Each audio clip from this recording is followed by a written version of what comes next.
Our next guest on the Any Given Runway podcast, a pilot turned endurance runner and an aviation entrepreneur who has podiumed numerous races, including the Kerryway Ultra and the Dublin Mountain Trail Running Festival. He is the fastest known time for traveling running the length of Ireland and is gearing up for his biggest challenge yet. 4,000 kilometers across Australia starting this August. Jason Williamson, welcome to this week's episode of the Any Given Runway podcast. How are you getting on? Good, thanks, Sean. Yeah, I need you to write my CV because that's kind of the nicest summary of my life anyone has ever given me. So I need a few moments now to take all that in. And wait until we add on Wall of Fame Any Given Run Day. Oh my God, it's going to be epic. They're really filling this website, Eric. But welcome back on, Jason. Jason, I wouldn't run across the road about 10 years ago. What we're going to get to what's making you run across Australia, but how did you find yourself going from a 5K to what it is you're doing now? And where does it start for you? And how did you get involved in running? Yeah, well, I guess like as a youngster, I grew up in Australia. I grew up on a farm in the countryside, and I had two older brothers and a younger sister, and our whole childhood was just spent running around on the farm. So I've been just active since I was a kid. I Running is something I did as a very young kid. Cross country sports was a big thing at school. I remember I was never front of the pack or anything, but I was always enjoying it. Kind of middle of the pack kind of guy. The big tall guys are always out in front, but I had fun doing that, and then I got into other sports as a teenager, a bit of rugby, quite a bit of surfing as well when we moved to the coast. But running was always that one sport that was my go-to, I guess, even when I was kind of studying at school and that type of thing. I'd come home from school and I'd go for a 5K run or something just to clear my head and get ready to study for the evening. So yeah, running's always been there. It's just been my default sport, probably because it's so easy. I've had stints in gyms and things, but I don't know, that running is just nice. You get outside, you just need a pair of shoes and a t-shirt and a pair of shorts and you just go. So yeah, it's always been my default sport. But that's just short distance, I guess. I've never really got into running long stuff until I was into my 40s actually. So all through my 20s and 30s, I was very career oriented, spent half my life in hotels around the world while I was flying. And so my default then was just hotel treadmills, running off hangovers, trying to keep the beer gut at bay and that sort of thing. There was never any kind of purpose, any higher purpose other than that, really. You can't really do too much long running on a treadmill and a hotel. You're only staying there a certain amount of hours as well. I can't imagine like, right, before this flight, I'm going to do 2, 3 hours in the treadmill. But there must have been that point, Jason, where you said, right, 5, 10 Ks, they're not doing it for me anymore. Let's go a little bit longer. When did that happen?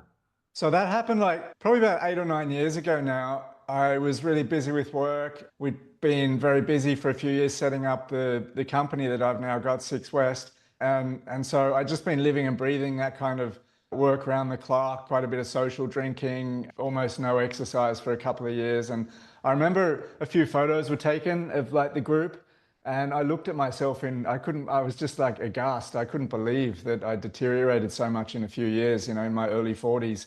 And that kind of gave me a bit of a fright. It wasn't like a big wake-up call. It was just like, just one of those oh shit moments. I need to do something here. And so I started doing a little bit more running around. I started consciously making an effort to go running most days, which was really, really hard to start with, I guess. You haven't done anything for a few years and then all of a sudden you're running. But anyway, I built into it. We bought a treadmill at home here so that I could go running when it was raining and miserable outside, because back then I thought that I wasn't allowed to get wet when I went running. And Is that not fact? I'm still the same. Most fair weather person. I've learned since that the rain actually doesn't hurt you. But so I was building up the mileage. I wasn't thinking ultra running. I wasn't thinking racing. I was just enjoying getting fit and healthy again the year or two before COVID. And then as COVID hit, we'd just gone out to Australia to visit my family. The country shut down and we kind of got stuck there. We could have come back here if we really wanted to, but we were quite happy there. Ireland got locked right down. In Australia, there was still a bit more movement. So we stayed there. We put the kids in school and I had a lot of time on my hands. and we were going through a company restructure, which was quite stressful.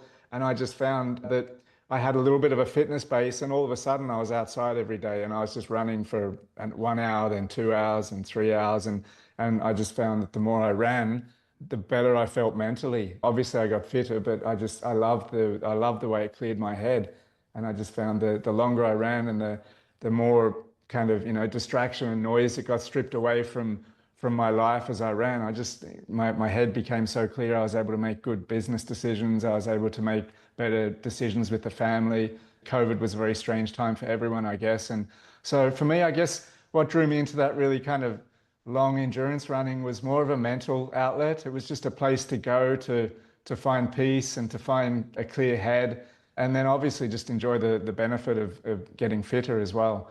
And then I stumbled upon ultra running from that. I was at my friend in Australia. He's a chiropractor, and he said to me, there's a 100-kilometer race coming up in a few months just up the road here. Would you have a go at that? And I was like, no, there's no way I could run 100 kilometers. Where are you going? But he kind of planted the seed, and I went home and I kind of thought about it, and I started doing what everyone does. I jumped onto Google and I started looking at it. I realized, hey, this is a sport. People actually do this. This is a thing. So I started training for it, and I went out to the course where it was, which wasn't far from home, and trained on the course. And then, 3 or 4 months later, I went and I ran it. And that was my first exposure to ultra running and the sport and the community and the people and all the positiveness that goes with that. And from that moment, I guess I was kind of hooked. It's amazing. A lot of people have them kind of moments where they look at it. I just want to bring it back to, I suppose, you're in quite a nice situation. You've both sides of the lifestyle, Australia and Ireland. And the age-old question that's on every 20 to 30-year-old's mouth is, why am I in Ireland? Why am I not in Australia?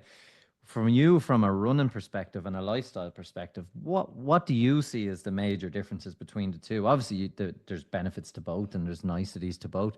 But for you, what was the pull back to Ireland? Because you're setting up now, kids are in school, you're running outside, it's good, sunshine. What, other than business, I suppose maybe that is the answer. What are the key differences, and I suppose what draws you back to Ireland?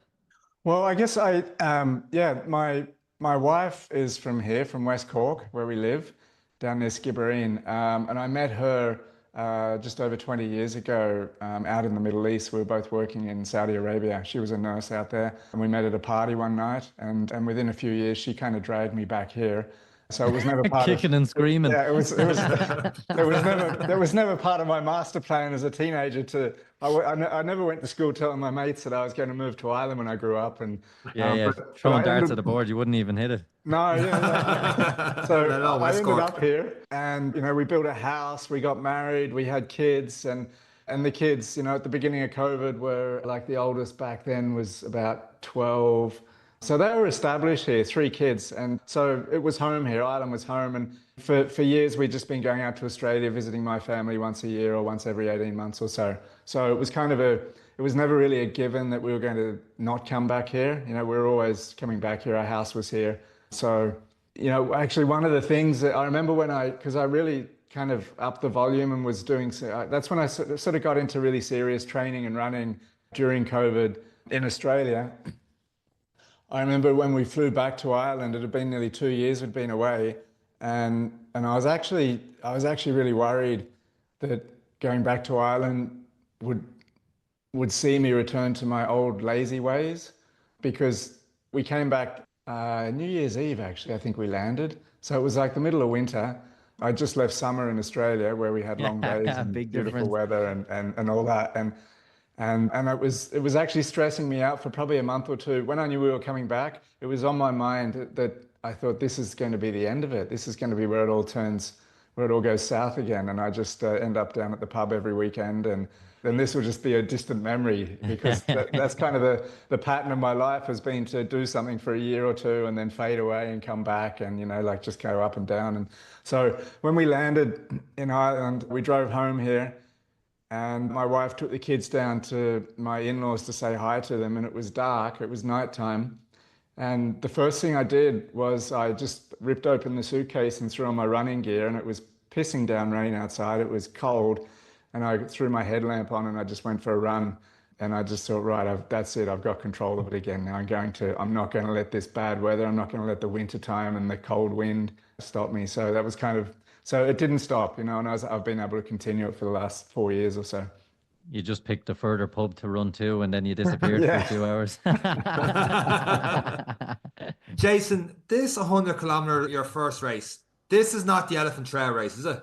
Yeah, it is. Right. So just talk me through this for a Sean second. has pictures and everything now. He's been You on Google all day.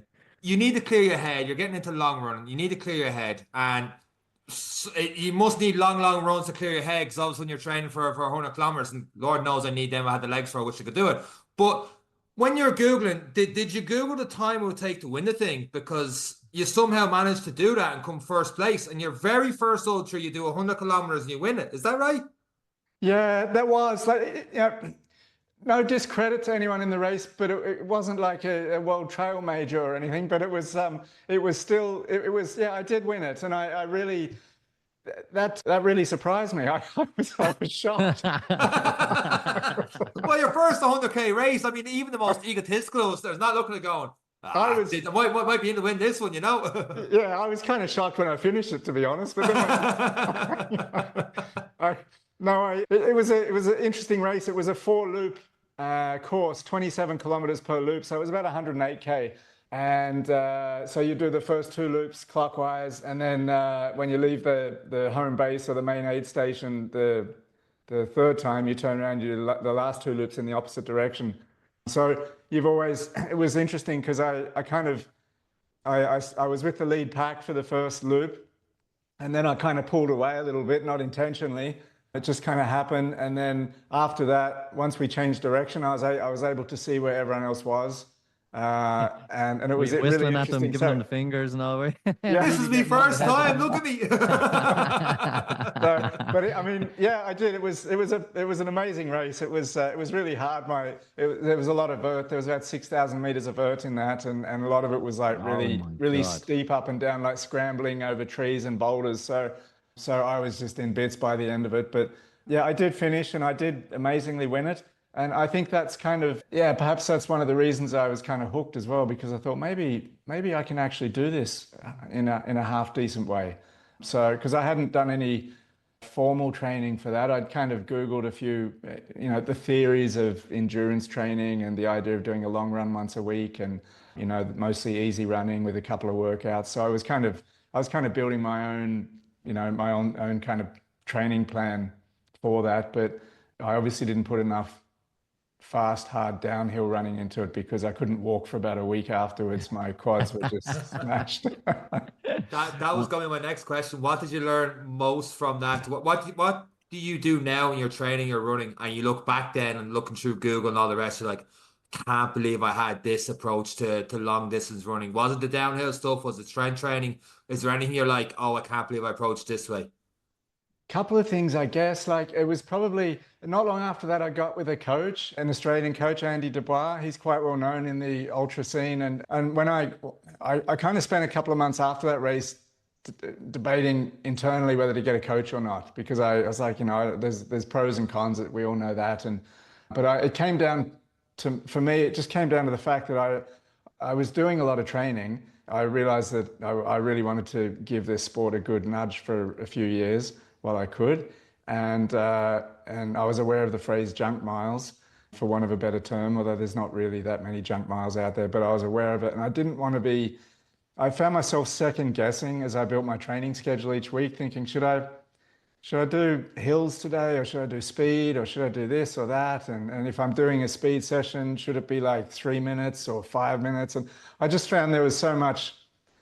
I was just second guessing myself so much. So I thought, right, I'm just going to get a coach. I'll try and find a coach that knows this sport, so that I don't have to worry about that. He can just tell me every week what he wants me to do, and I'll just go and do it.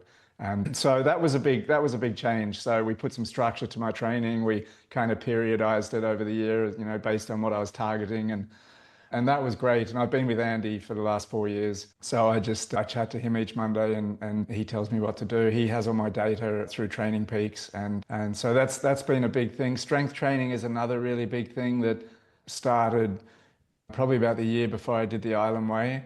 I just had a few ongoing niggles and things, sort of tendinopathy in the hamstring and a couple of ankle issues. They weren't huge things, but they were just niggles. So I got into strength training and I found straight away those niggles just disappeared. So that was a really big thing for me. And I think the other probably main pillar to all this that I have changed since the beginning is the nutrition.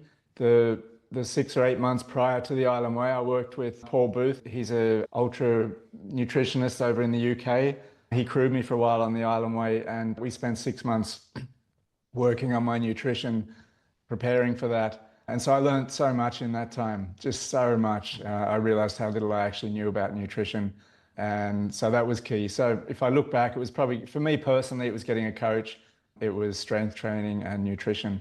They've been really big things. Aside from that, just keep running every day. That's pretty much what I do. It's one thing as well when you get a coach, but what you don't realize is not only are you now, okay, autopilot, just read the day, do what the day says, but you're also learning. You know, you've learned what suits you. The coach has learned what suits you. Same with nutrition. You're learning because everyone is individual and not one size fits all. Particularly when, okay, you can't even say it's one size fits all for a 5K. Never mind when we're talking the distances you're covering. So for you then, the education factor, was that another byproduct of a coach that you just didn't consider? You know, when you're doing that debate, what should I be doing? Should that be something people should consider now when they're having this, you know, toss up between, do I get a coach? Do I not get a coach? Is it good to learn from someone else? Absolutely. Yeah, there's so much information out there, isn't there? It's scary. It's you know, terrifying. yeah, and I mean, you can't learn properly on Google, you know. And there's so many different training plans, and I found when you work with a coach, especially over a long period of time, the knowledge they build up about you, like the way they get to know you, you know, that the conversations we have now are very different to the conversations we had 3 or 4 years ago. Andy can tell now, you know, very, very quickly how I'm feeling and what's going on. Most of it through the data and my just post-training run reports that I might stick into Training Peaks. So we don't spend much time talking about a lot of the stuff that we used to talk about. And some days there's very little to talk about. It's just another week. It's up there. You're feeling good. Let's just keep chipping away. We don't have to dissect every run and every week. We don't have to dive into your feelings. And, you know, if you're feeling good and strong, let's just keep chipping away. So, but you do learn a lot. You know, I learned a lot with Andy, especially around the topic of pacing, ultra marathons, and that type of thing. You know, it's one thing to train for them, but then I guess anyone who's done any ultra marathons, and the more they do it, the more they realize they probably screwed up their first with their pacing and that type of thing. So I've learned a lot around pacing, about being patient, and just trusting, just learning to, if you're with a good coach, you learn to trust them. So there's very little second guessing. If anything, Andy, he kind of probably just protects me from myself, because I know there's times when I'm feeling strong and I'm feeling good and I could probably do a bit more this week, but he's like, no, there's no need. There's no need. Look where we are. You know, you're still 8 weeks out, 9 weeks out. So yeah, it's very personal too, I guess, isn't it? You know, because you do coaching yourself, don't you? I do a small bit of coaching now. A lot of Yeah. strength and conditioning kind of work, not too much kind of running stuff, just run myself. But Right. yeah, a lot of gym work, that kind of thing on my end would be. But it does get very personal sometimes with Yeah. clients and stuff, and they are kind of, you know, putting their health and stuff in your hands and stuff, and especially when they got big goals like the goals you have there, you know, you don't want to let them down that kind of way. So it will get very personal. Yeah. Yeah. Totally. Totally. I Can just you need someone talk? to save me from takeaways and beers, Jason. That's why I don't coach them. If I can just lock myself away from myself, then that'd be good. But that's probably why I keep running long distance. Jason, you talk about being patient there and pacing. How did you go about talking to Andy about your goal of running 1,038 kilometers in the time you did the fast known time run the length of Ireland, 14 days, 9 hours, 26 minutes, and 23 seconds? How do you go from 100K to like literally 10 times that amount? Like the training, is it that just load up the mileage when you talk to Andy about that? Like how did that conversation go and how was that training leading up to that event? Yeah. I spent about, I don't know, at least 2, probably 3 months just spinning that whole journey around in my head before I even raised it with Andy, because I just thought it was so harebrained. I almost felt embarrassed telling him that I was thinking about it, because I was like, just tell me that there's no way I can do that. Like, just tell me I'm dreaming and we'll get back to normal races. So I floated the concept to him, and he wrote back and said, yeah, he said you can do that. He said physically there's no question. It's up to you mentally how much you want to do it. And then when I got chatting to him, he told me he coached whoever the runner is that has the current record for running the circumference of Japan, and he's coached the lady who holds the current New Zealand record for running the length of New Zealand. So he was no stranger to these long distance kind of things. He was pushing you to do it so he could add another country onto a scratch map. There you go. That's another one for the map. That's right. Yeah, yeah. But it really didn't come down to pacing. Like, it was it was weird. If you're planning for a 100K event or a 100-mile or something, you got a pretty good idea of how you're going to go at it. What's the plan? But this one was more about, just getting through each day. Obviously, you'd go out a lot slower than you would for one event, because, you do the 100K and you crash on the couch at the end for a few days and don't move and you recover. But trying to do that and then finish in time to get enough sleep to wake up the next day and do the same thing again, that's just a total unknown, I think, for everyone, for anyone, because it is just unknown, and everyone will handle that so differently from one day to the next as well. So we just talked about taking it easy and prioritizing rest. Rest became and that I made a little mistake there in the first few days, because rest kind of went out the window because the first few days were quite mountainous. So the 100Ks was a bit slower. So I was finishing quite late at night. But we did talk about it. It doesn't mean I stuck to it, about getting a minimum amount of time at night in bed, because really it came down to obviously running really slow and taking it easy and stopping and eating a lot. But it was about how much rest can you get at night, because it's that recovery that is going to help you get up the next day and do it again. So yeah, pacing kind of went out the window. Like I said to a couple of people joined me on day one out of Castletown Bearer, and I said to them, don't expect to be going for a 100K run with me. It's going to be really slow. We'll do some running. There'll be plenty of stops. There'll be if there's any of the uphills up over the Bearer Peninsula, so we'll be walking those. I'm not going to be trying to run up those today on day one. So yeah, pacing is completely different. Just always trying to check in with yourself about how you're feeling now, and based on that, how do you think you're going to feel this time tomorrow, and how do you think you're going to feel in 3 days' time as well? Because you know what it's like when you're running and you're feeling good, you're kind of feeling invincible. You might have just had a big half a bottle of Coke or a good bit of food and it's gone down well, and you've got a tailwind and the birds are chirping and you kind of feel great, so you pick up the speed a little bit. And that's all good for about 10 minutes. And then about a half an hour later, you go, man, I shouldn't have done that. So it was it was just a constant exercise in self-discipline. And even when you're feeling good, just staying slow.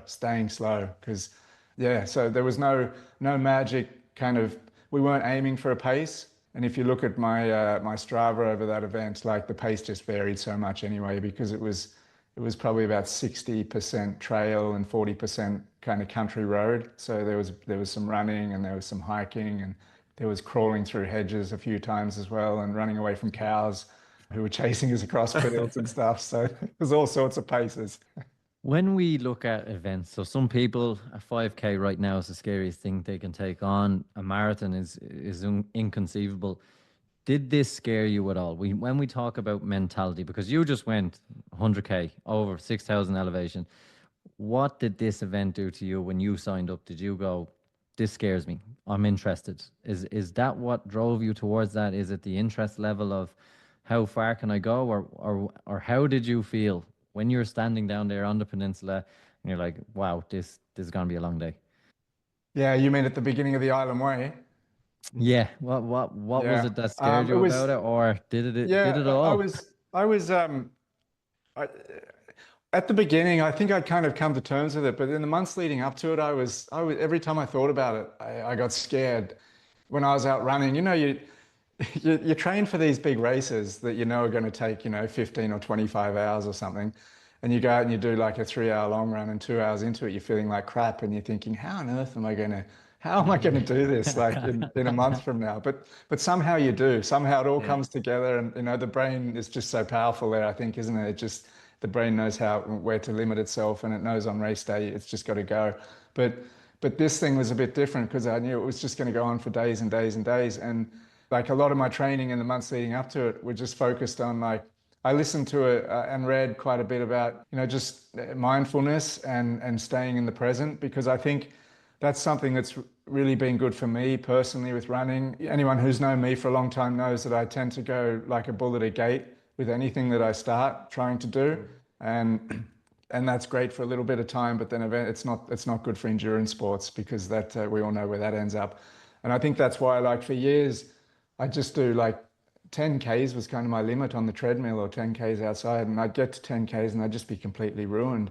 And it wasn't until I got into endurance running I realized I was ruined, because every run I did was like a tempo run. I was out there I was so so for me it was about patience. It was about being present and just learning to stay in the moment. And I spoke to a lot of people. I read a lot of books, listened to a lot of podcasts about being mindful and not getting ahead of myself. And when I say that, like not even thinking about, an hour from now, but just getting right down to the footsteps and my breathing and really focusing on that. And that was hard for me to do because I'm not a natural meditator or a mindful kind of guy. But what I have found in the last few years with the running, it's my ability to stay in the present and be mindful has really improved. And I think a run like the Island Way, it had to be at a certain type of level, because it would be very easy to become overwhelmed if you let the big picture kind of come at you all the time. So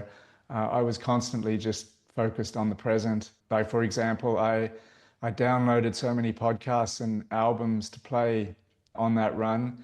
And as it turned out, I didn't put my earphones in once running across Ireland. I was just, I didn't want to. I was just enjoying the sound of the birds and the sound of the footsteps on the road. And I had no desire to kind of crowd my sensory system with anything external. I was just focused on the moment. And I practiced that in the months leading up to the Island Way on not just long runs, but any run. I just go out and I just focus on the breathing. And I realized at one point during that period that my previous attempts to focus on breathing hadn't worked, because when I'd focus on breathing, I'd try to control my breathing. And once I realized that I didn't have to control it, I just had to just observe it, just focus on it and observe it. It wasn't about, breathing out longer and breathing in longer and holding your breath. And it's just like, just allowing your focus to be on that cycle, the breath cycle. For me personally, it was a game changer, and it has been ever since. It's just something I default to now when I'm running. So yeah, lining up there, with, a couple of weeks of running across Ireland ahead of me, that morning I felt really peaceful. Actually, I was excited. I was really excited. There's so many unknowns, and I was the first one to admit there was no guarantee I'd get to the end. But it was just the whole, I guess, the anticipation of adventure, not knowing how you would go, and I was also looking forward to just the exploration of Ireland, like moving across the country on foot, doing the whole length if everything went well. So yeah, just complete excitement. Would have been very easy to be overwhelmed, but thankfully on that day I wasn't. Yeah.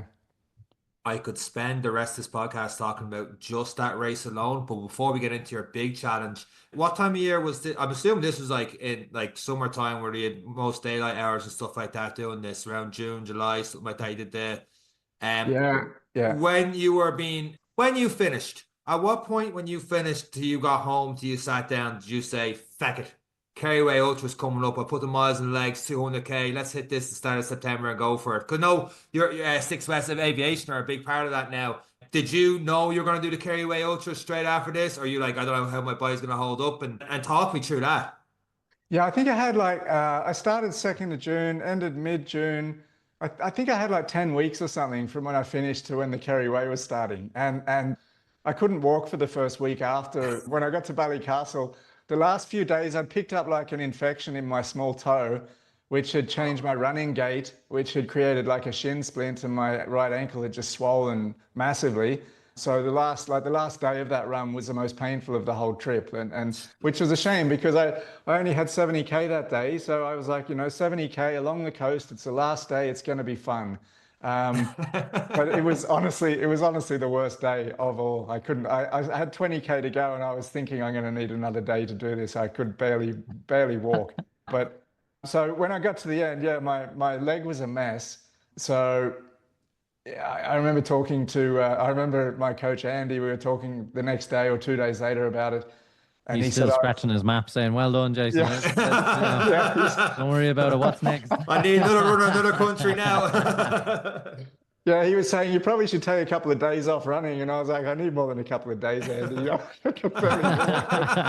At least 2 months. Yeah, but the swelling came down really quickly, and so I got on. I don't bike, but I've got like a little bike with the kids here, so we're riding around here locally with the 2 boys and getting a bit of fresh air. Like a week later, and it might have been like 10 or 12 days later, I went for a little hobble / walk. And within a few days, I was able to do very small runs.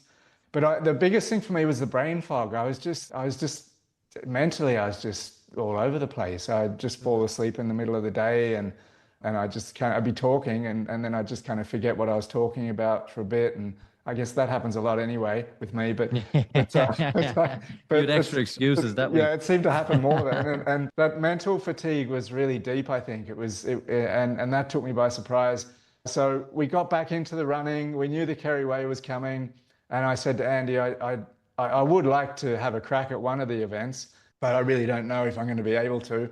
So we just decided that we didn't have to worry too much about fitness. We just had to get the legs turning when it was time to do that. And so we just built really slowly into it. And I think I might have had like 2 weeks in that 10 weeks where I did some proper training, maybe like, the 2 to 4 week period out from the race.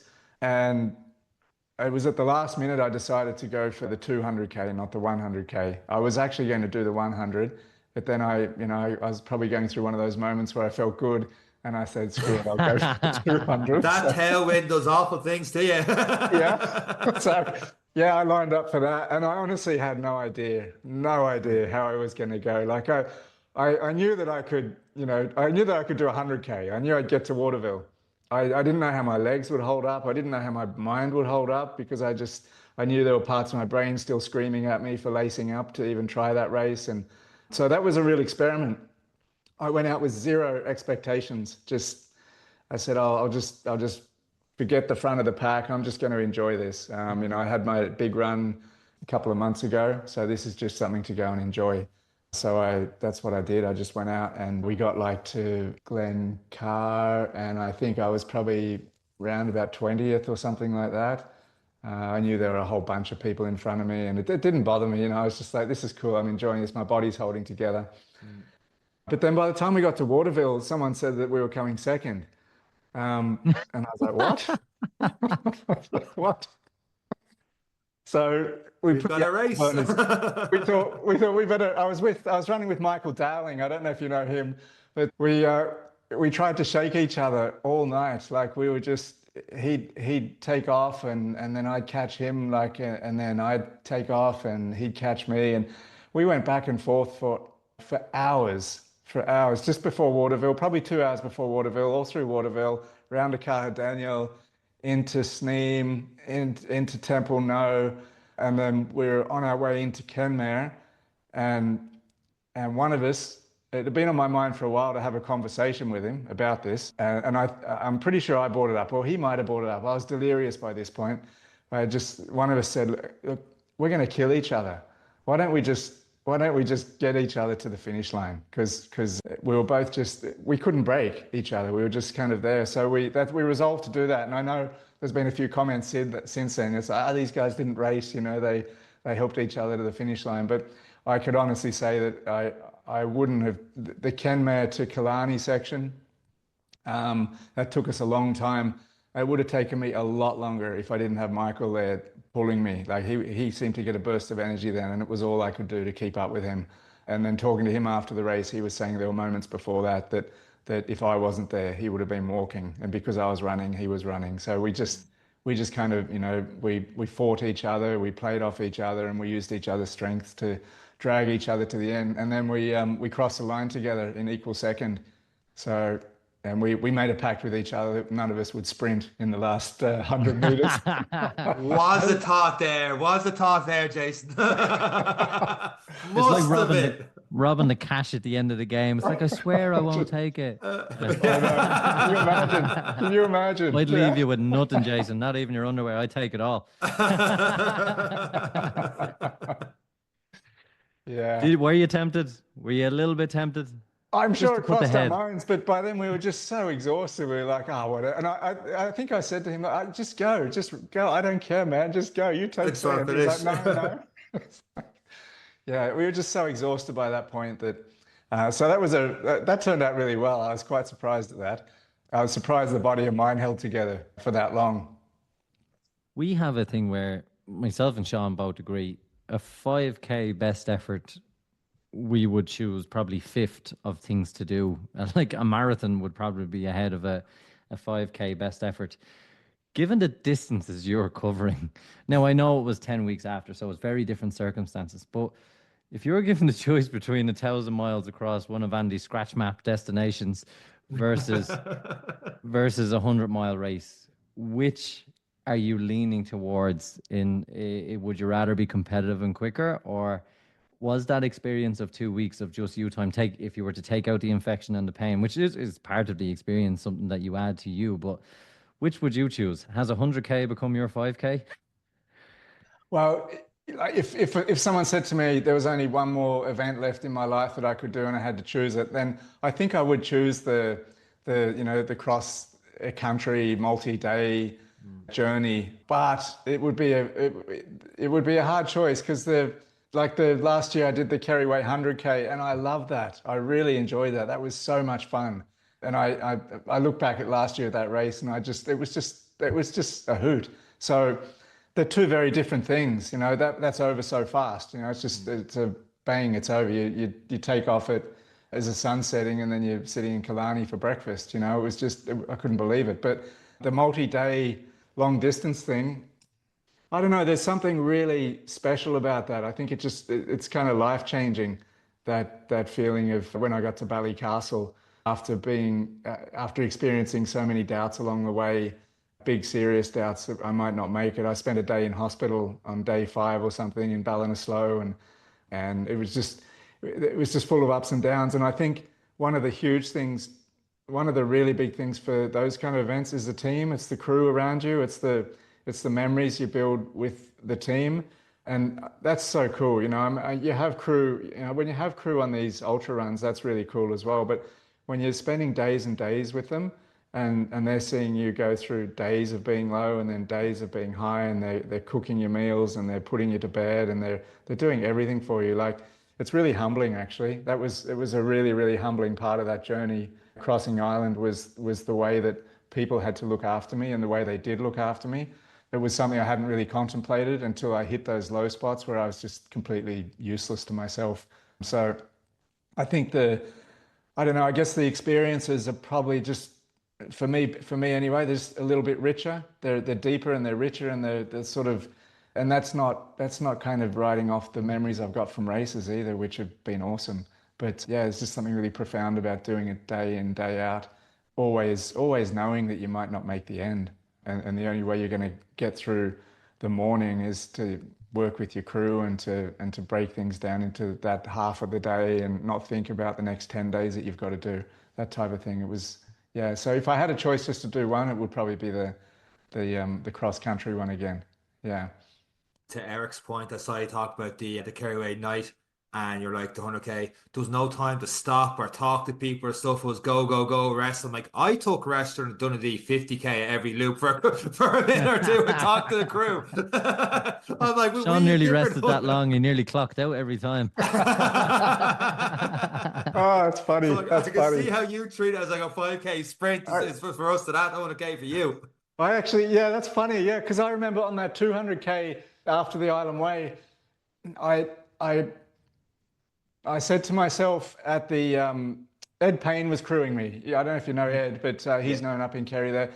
I said to Ed, I don't want to sit down at any aid station. If I sit down, I'm probably going to stop. So from the start line, the next time I sat down was when we crossed the finish line. So and it didn't occur to me until I got to the finish line and I kind of sat down on the ground. That was the first time I'd sat down since we started. So I find that if I sit down for too long, especially in the nighttime when it's cool, my hips freeze up and you get out of the chair and it takes you a kilometre or two just to start running properly again. You know, you're kind of hobbling and you know, and just completely frozen up, especially when you're tired, you know, in the second half of that race.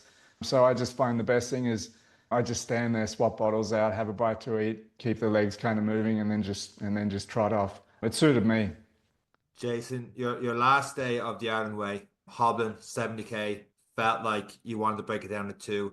You said you spent a day in hospital. You said you couldn't walk for a couple days afterwards. For that 1,038 kilometers, where's 4,000 in Australia? What part of your brain goes, do you know what? 4 times that distance, 2 marathons a day for 50 days or so. Let's go. Why? How? When? Because I was looking back at your Instagram. This seemed, I could be totally wrong on this. You seem to talk about a few posts like you knew you were going to do this, but you weren't quite announcing it yet you were going to do this. I don't know if that's because you wanted to wait everything to line up or you weren't so sure, or talk me through that and how this all came about. Like you could just buy a stand-up desk, Jason, like normal people. You know, if you hate sitting down that much, I feel bad sitting down on mine right now. A lot of time not sitting.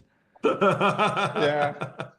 I don't know. Yeah, I did put a few kind of cryptic posts out there because I knew what I wanted to do, but I just kept telling myself it was just bloody stupid. Who posts stuff like that, you know? And until I really, it was like, yeah, I was playing with the idea for so long, for months actually, and probably since, you know, the best part of last year, I knew something was going to be on the cards for 2025, but I wasn't sure what it was, and I kind of daydreamed about a lot of stuff, and but yeah, Australia, it's one of those things that I've put out there. I'm going to do.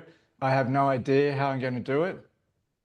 I'll tell you at the end how I got it done, but we're just kind of, again, breaking it down. And I've made it a little bit easier on myself because I'm not aiming to do 100K a day. I thought the 2 marathons, 84K a day will be a little bit easier. I know which sounds a bit silly, I know, but I know when I was running Ireland that that last 20K each day was so tough. It was so tough. And additionally, Australia's, apart from a few hills here and there, it's mostly flat. So it's going to just be pounding it out on the side of the road flat. It's not trail running. Ireland was tough, you know, there was a lot of vert in it. There was a lot of trail running. There was a lot of stile hopping and hedge hopping and, you know, running through fields and avoiding potholes and going through, you know, waist high grass for kilometers on end sometimes. So it was kind of, this will be completely different. I could be wrong, but I think, you know, getting through that mileage each day will be a little bit easier than doing it on the Island Way. The big thing is obviously just how long it's going to take. It's going to take, you know, 40 to 50 days. So there's a lot of uncertainty there about whether my body will hold together, whether my mind will hold together. But it's one of those things too that I won't know until we do it. Well, I'm guessing you didn't have too much objection from Andy, who was looking at a whole continent now, and he was like, "Yeah, yes, baby." He was like, "Yes, 50, 60 days. I don't care. Get going, Jason." But that's right. Again, when we look at this, and I'm just trying to get perspective, we've 1,000 miles. We've obviously 4 times that now. Is preparation still roughly the same, and it's just a case of how long your endurance can go, how much the body can adapt? Because at some point there is no training. At a point, there's no more training you can do. Is it all just relying on nutrition and adaptation that the body will keep going and keeping the mind strong? Yeah, totally. I mean, as you know, you can't, you know, it's not like you can triple your training volume just because you're doing a run like that. So the actual physical training part hasn't changed much. It's all road running for me at the moment on the side of the road. So I haven't been on the trails for a few months, and I probably won't because I don't want to go out and roll an ankle now. But yeah, it's, you know, physically you just we're sticking to the same kind of program.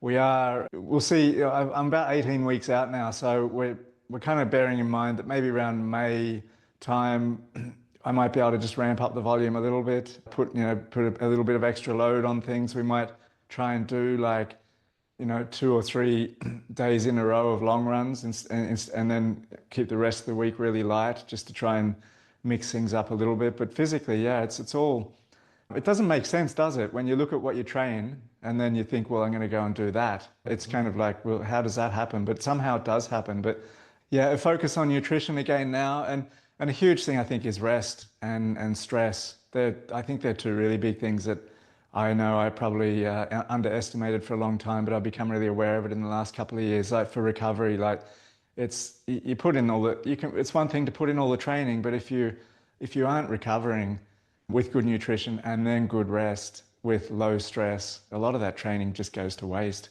So I think managing stress is a really, really big thing, for all of us. We've all got real lives outside of our little running hobbies, and there's real stress in there as well. So as I've been told over the years, we've only got one stress bucket, and every bit of stress goes into that. It's not just physical training stress, but your family stress, your work stress, everything goes in there. And when it's full, it's full. So I'm gonna feel very soft about asking this question, but I do have a question to ask you on top of it. I remember not December gone, December before that I did this Christmas challenge. Now we're talking about miles smaller, a lot smaller than what you did, but it was like 1 kilometer on day 1, 2 kilometers day 2, 3 kilometers day 3, etc. So when I got to everything going around Christmas, I got to like 14, 15, 17 and trying to get 20, 21, 22.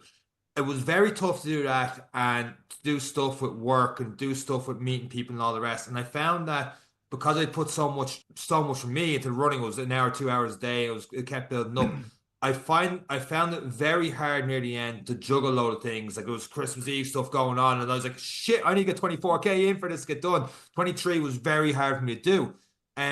You put up a post there very recently, it was yesterday. It was like, keep trying, but keep failing at juggling family, work, life, training, and managing stress. How, like, and I'm talking about Mickey Mouse stuff, 300 kilometers over 24 days. You probably do that in there in a week, the way you have to train for this thing. How do you juggle the whole thing and not, like, the top of the stress and stuff there? And like, it's not like you have a job, you're an entrepreneur on top of things, your family, like, how does that all come together for you? Well, mostly it doesn't come together. It's just So, Sean, you are soft. Thanks for your answer, Jason. So that's it for this week's episode of the End. It's just a mess. It's a mess. Yeah. I don't know. It's just every day is different. Like and just one eye on the clock all the time, and you, like you said, you go running, but you know that you've got to be back at 10:30 for a meeting, but you know that the run has to end. You've got to have a shower. You've got to eat something. It's not like you can run in the door and be on the phone, 30 seconds later. So that's what I find. Like even a 90-minute run, it takes 2.5 hours of your day up by the time you get ready for it, and by the time you kind of wind down from it at the end and get back into real stuff. So yeah, it's just a complete juggle, always juggling, always trying to think 2 or 3 days ahead. And that's what, and in amongst all that, trying not to get stressed about it. Like, cause it's even like the next few days, I'm thinking of that and I'm thinking of work, and it's very easy to go, how am I going to get it done? Cause there's just so much crap to deal with. And again, just come back to the moment. Like I got today done. I made it to the 7 p.m. podcast with you guys. I'll get that done. I'll get to bed.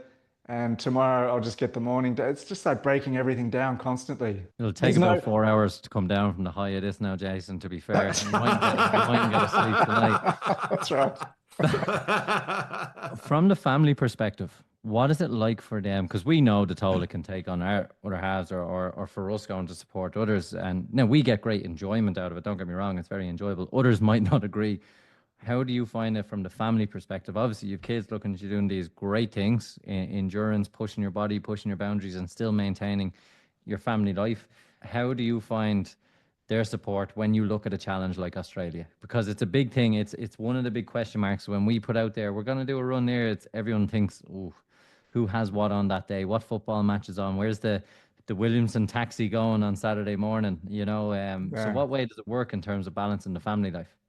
That was one of the biggest challenges, actually. Once we once I kind of decided I really wanted to do this, it was like, well, when are we going to do it? How can we do it? Like, because we had like the weather factor to kind of, plan around. We don't want to do it in the middle of summer in Australia because that just wouldn't work with the heat. So then we looked at, yeah, just kind of the windows of opportunities, and then you throw in the kids' schooling, the summer holidays, and all that stuff. And I didn't want to be I didn't want to be gone from here for 2 months while they're on summer holidays. Like July and August would be the nicest time to do it down there because they are the two coolest months to be doing it. So we ended up kind of working on August and September. The two boys will be home from school for June and July as well as August. So I'll get 2 months with them in June and July. My daughter will be home for July. And I will be gone for August, which is kind of a sacrifice over the summer. And by the time September comes, I'll be back in school. So yeah, it's not ideal. I mean, you want to do something like this, something's going to give. So it also kind of aligned with my birthday as well, which was more of a coincidence. Once we sat down and did it, we realized, well, if I did it in that time, then the ending of the run is kind of the last week of September, which is my birthday, which kind of works out well. So we kind of nailed that on the wall and worked backwards from there. But yeah, it's not.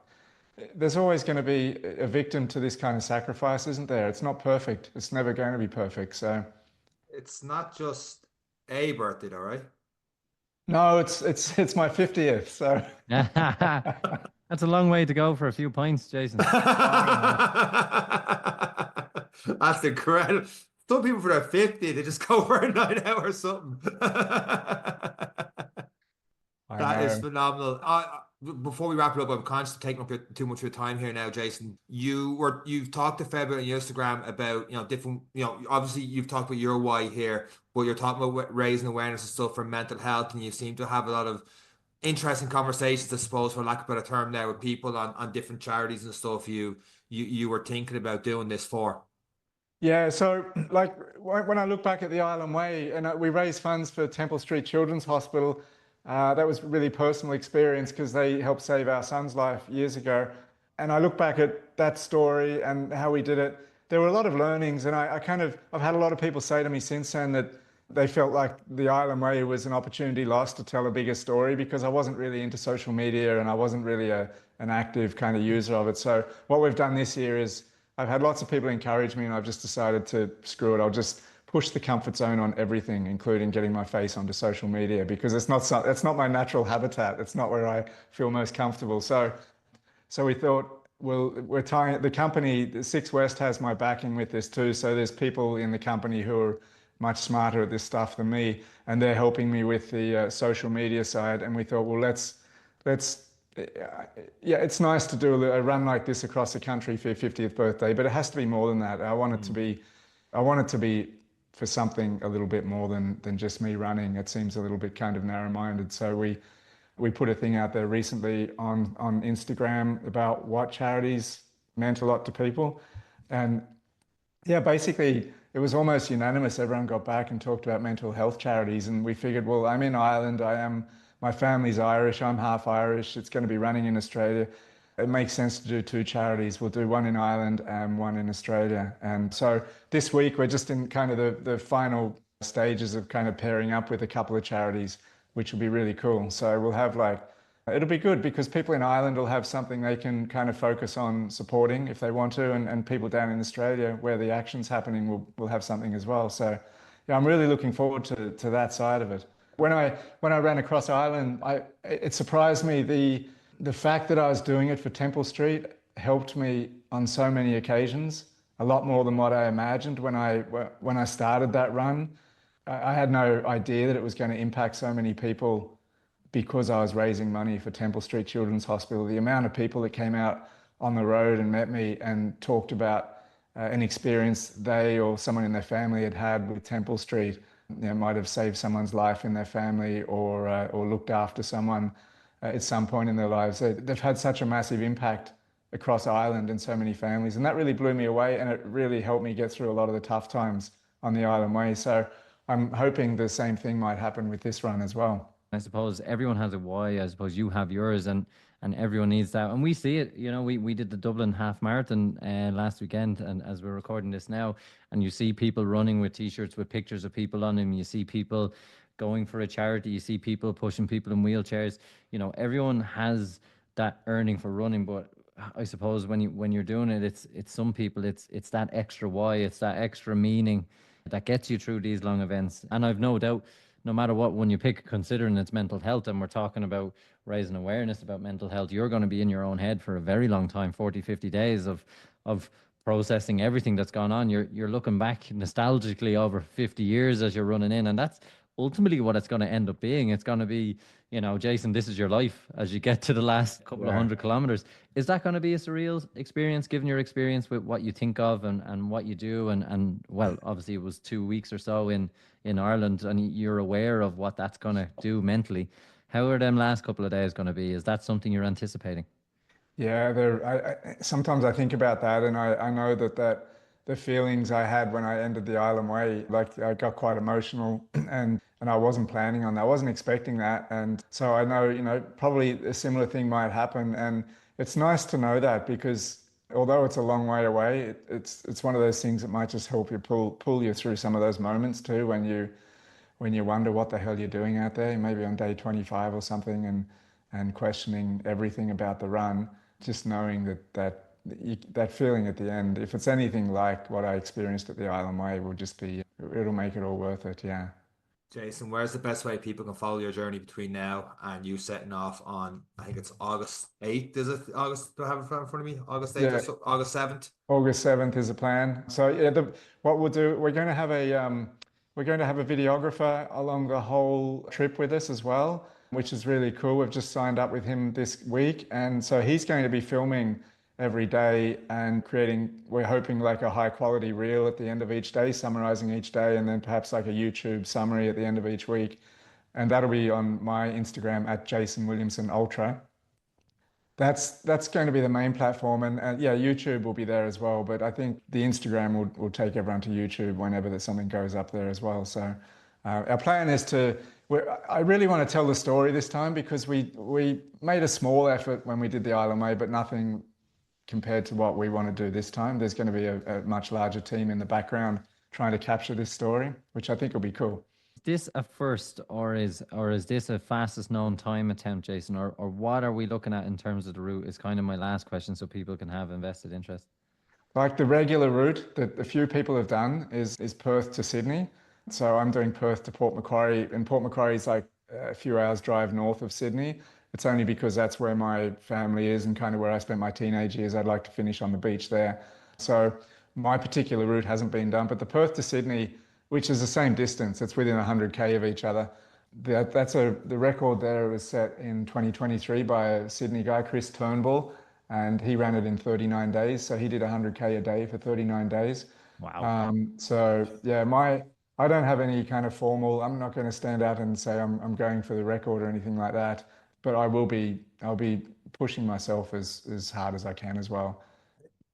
I just can't get over it. I can't wrap my head around it. I'm looking at the route here beside me. I'm not very unfamiliar with Australia and stuff, but I do know a lot of it in the middle is not really habited by a lot of people. Like like, I can't make head nor tail of just how insane this challenge is going to be. Not to put you off or anything like that, but just 4,000 kilometers is batshit crazy. Is the only thing that's coming to mind right now. But absolutely, best luck with Jason Williamson. I can't wait to see your journey on Instagram when it's nice and warm over here in Ireland. Hopefully during the summer, never did this challenge. It is class what It's you're a long doing. way. It's an unimaginable distance. Like Dave Keane in Dublin, he's going to be my crew chief on this, and he sent me a picture yesterday. He's building spreadsheets and checklists in the background right now, and getting a crew together and doing all the logistics with me. So we're communicating every day. He sent me a photo yesterday that he found on Google Maps across the Nullarbor Plain where it said, warning, last fuel, last food, last water for 1,600 kilometers. So, Because you hear those things, people stranded out in Australia and stuff, there's nothing nearby, and it's just, It's bananas what you're doing. It's going to be epic, So hey? It's cool. going to be epic. Yeah. Yeah, look, if it doesn't scare you, it's definitely not worth doing. Jason, we cannot wish you well enough. We're definitely going to get you back on for part two. Mm. You'll have a lot of time of not running and walking around, I'd say. So we'll try and nab you in probably the first week or two after this. But it's been absolutely brilliant to have you on. More importantly, we're going to have you on the Wall of Fame. Do you think he's earned it, To Eric? Do you think advertise he's him. earned it? I think he's just about made it onto the Wall of Fame. But Jason, it has been a privilege. We're very aware we are taking up some of your hard-earned time, but it's been amazing having you on. We do wish you all the best, and we will put in the show notes and every other details, and we will share some of Jason's journey as it comes to it, so that people can stay involved and get involved. And I'm no doubt the whole country will be behind you, wishing you the best on this. It is an epic journey. Thanks, guys. Thanks for having me on, and keep the podcast up. So you guys are doing a great job. It's really nice. Really good to see. Yeah. Cheers, Jason. And that's it for this week's episode of the Any Given Run Day podcast. And myself, Jason, and Eric. Take care.